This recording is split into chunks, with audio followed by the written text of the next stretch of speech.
Hi everyone and welcome to my Isabelle character showcase. Today we're going to be going through every single one of Isabelle's moves, her attacks, going through the move's damage, as well as the move's trajectories. I've realised in a few of my previous guides I've also been forgetting neutral air attacks, so I'm sorry if you've been, really passionate about using the neutral air and you had no idea how much damage they did or how they could launch the opponent. It's a real shame you can't find that out for yourself, so don't worry, I won't forget it in this video. Anyway, we're going to start off with the regular combos of Isabelle. It's very, very similar to Villager. She'll be able to hit 2.4% every single time she hits the opponent, and there isn't really a finisher, it kind of just whacks them with a hammer in an irritating manner. The forward tilt whacks them with an umbrella. It's the exact same as Villager's, does 10.8% damage. Isabelle's up tilt does 9.6 damage every single time. She manages to utilize a broom that she probably found somewhere in the office while working. She got bored of it and went, I'm not going to work, I'm taking this broom and I'm going to beat up people with a broom. Isabelle's down tilt is also the exact same as Villager's. She plucks weeds. I've never seen Isabelle pluck a single weed in Animal Crossing, but I guess she does. Anyway, it does 15.6% damage, and as you start to build up their damage, it launches them way too high into the air for just plucking of weeds. Look how intense that is, that's just too intense. Now we're going to move into the aerial attacks, making sure not to forget the neutral air, which, to prove that I haven't forgotten it, we're going to do first. Does 10.2% damage. She spins around in a circle and does pom-poms, unlike the Villager, who spins around in a circle and does a cartwheel, on a different axis. Forwards air is a slingshot, just like Villager, can do up to 8.4%. Isabelle's back aerial is also a slingshot pellet being shot. I'll check out the damage on that one. I get a feeling it's going to be kind of inconsistent because that's exactly how they're meant to be. Inconsistency is fantastic because it's very random. 6% on the first shot. Hit on the 6%.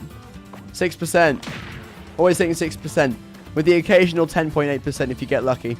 Which you probably won't, let's be fair. Isabelle's down aerial, we're hitting 12% every single time unless you landed in a bad way, and in that case it'll probably end up doing 6. Yep, there you go, 6%. We'll throw the enemy into the air, up aerial, hits 12. Or 6% once again if you land it wrong, which I will probably end up doing. So I'm going to count on hitting 6%, or maybe 10.2. I mean, the damage always varies. It's probably going to be 12% if you manage to land it right though. There you go. Now for the dash attack, where she throws a pot, but it's a different variation of the pot of course, so it's different. 12% damage with that one. As you may or may not know from Animal Crossing games, Isabelle loves to celebrate things. So what better way to celebrate things than to use a party popper as a side smash? 28.5% damage with that one. It's pretty powerful. Isabelle's up smash. Instead of fireworks, she says no entry, it does 23.5% damage at max charge. Isabelle's down smash, full charge, hits on both sides of her, 16.8% damage. Hits both sides very, very, very quickly. And now we're going to be moving into the special attacks, starting with the neutral special. As we know, Isabelle is practically a copy of Villager, so if I press the B button, look at that, I can pocket things too. I've got nothing to pocket, but just imagine that I'm collecting something. Something incredible. Whatever fills your imagination, Isabelle's got in her pocket now. Isabelle's up special uses a different kind of balloons. She can fly way too high. Way, way, way too high. Almost to the far ranges of Final Destination. If you fall off the stage, you can come back and fly up fairly high up. It's pretty much the exact same as Villager's though. I actually quite like Isabelle's side special, not because it's cool, but because it's different to Villager's. She launched that fishing rod, and it's basically a different kind of grab. She can throw it out, throw him up. She can cast it out and throw them behind her. And if my Villager actually comes back to my stage, maybe I'd be able to do something else with him. Forwards, downwards, upwards if he comes near me. Yeah, I can wait that a little bit. I can breathe it back in. And then throw him upwards. So no, you don't actually have to have the opponent sitting directly on top of it. Isabelle's down special will plant this little seed, and if you press the button again, down special, a gyroid will fly from the ground into the air. Now the cool thing about this is that if I plant it on an enemy, it will immediately attack them. So it comes straight from the ground and heads up, does 21.4% damage.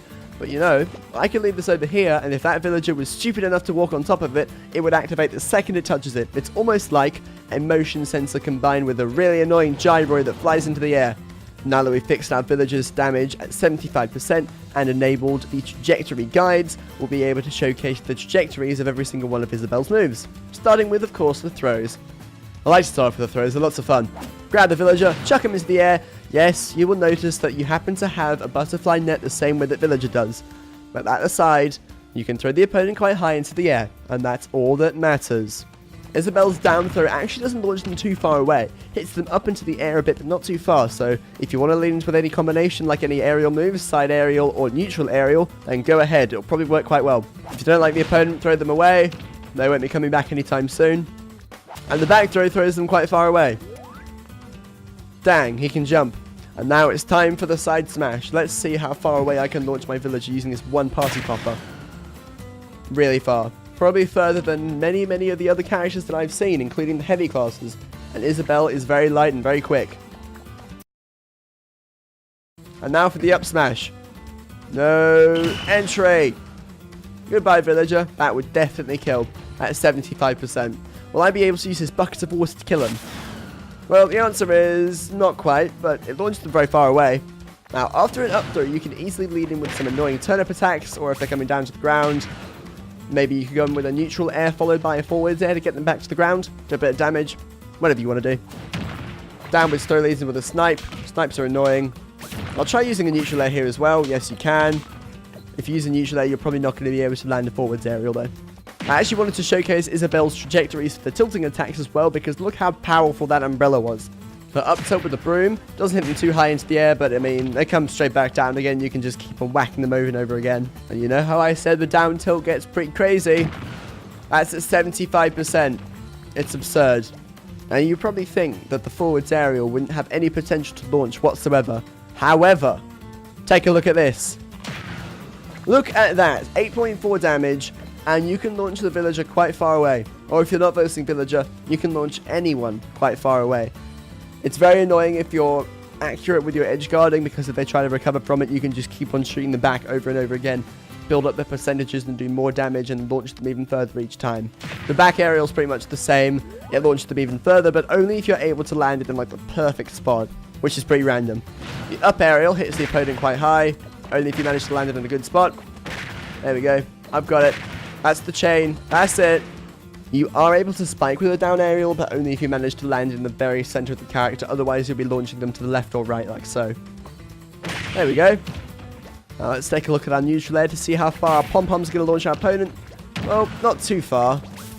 And it's kind of annoying that it launches them too close to the ground, because it means I can't lead in with another one. See, they're already on the ground. I can pluck them out the ground.